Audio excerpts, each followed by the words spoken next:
Chères concitoyennes, chers concitoyens, chers amis de la Suisse, dans le contexte sanitaire particulier qui prévaut depuis quelques mois, j'espère que ce message vous trouvera en bonne santé, vous et vos proches. Nous, Suisses, consacrons le mois de juillet, entre autres, généralement à la préparation de notre fête nationale, célébrée le 1er août. La période exceptionnelle que nous traversons bouleverse cependant nos habitudes. C'est ainsi, à en croire les échos qui me parviennent, que la grande majorité, si ce n'est la totalité des quelques 30 associations suisses actives dans cet arrondissement consulaire, ont dû renoncer à l'organisation de fêtes nationales.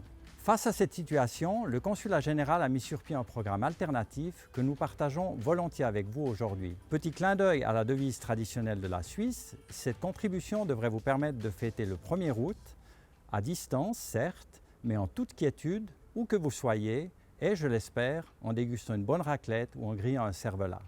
Avant de passer à la partie récréative, j'ai prié quelques collègues et partenaires de venir vous présenter leur vision de notre action au service de la Suisse.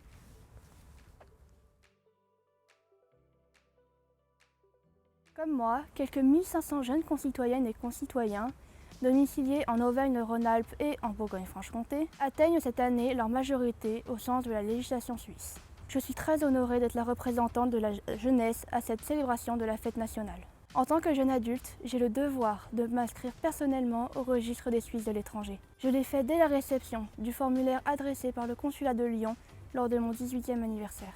C'est une formalité très simple mais indispensable qui nous offre, à nous, jeunes Suisses de l'étranger, la possibilité de contribuer activement à la vie de la Confédération. Nous pouvons ainsi participer aux votations et aux élections organisées en Suisse.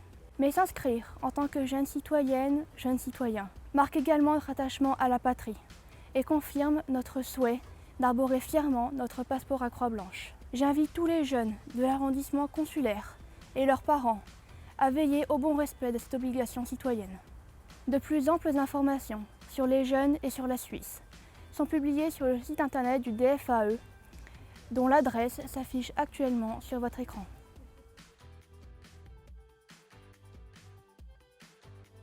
De par sa proximité géographique et sa situation au cœur de l'Europe, la Suisse entretient une relation commerciale privilégiée de longue date avec la France, notre 4e partenaire commercial, avec un volume de quelques 34 milliards d'euros. Dans ce contexte, la section Auvergne-Rhône-Alpes de la Chambre de commerce suisse en France a pour objectif de renforcer les échanges entre la Suisse et la France et de mettre à profit sa capacité à rassembler et à mobiliser les entreprises suisses pour favoriser leur implantation, leur développement et les conditions cadres de leur exploitation. Dans ce but, elle coopère étroitement avec les différents représentants du réseau suisse en France et coordonne son action afin de promouvoir, et aujourd'hui en particulier, de célébrer la Suisse et le partenariat économique d'excellence qui l'unit à la France.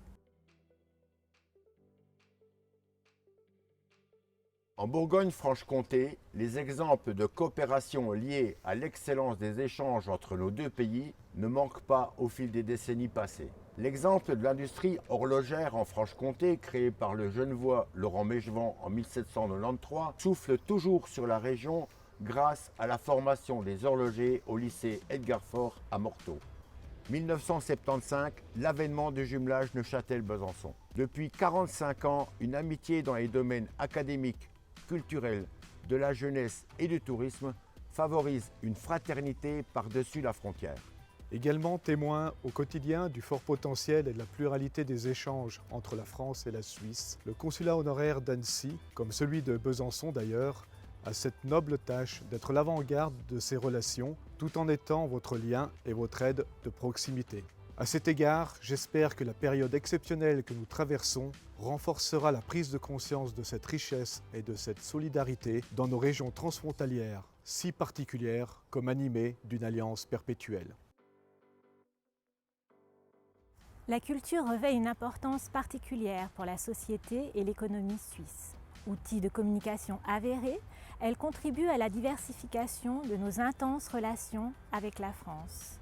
À cet égard, j'ai le plaisir de vous présenter un exemple d'action culturelle que le Consulat général peut être amené à soutenir et à promouvoir tout au long de l'année. Afin de compenser l'éloignement par rapport à Lyon, nous avons opté pour un instrument apparu au XIVe siècle et utilisé initialement pour communiquer à distance en montagne, le corps des Alpes.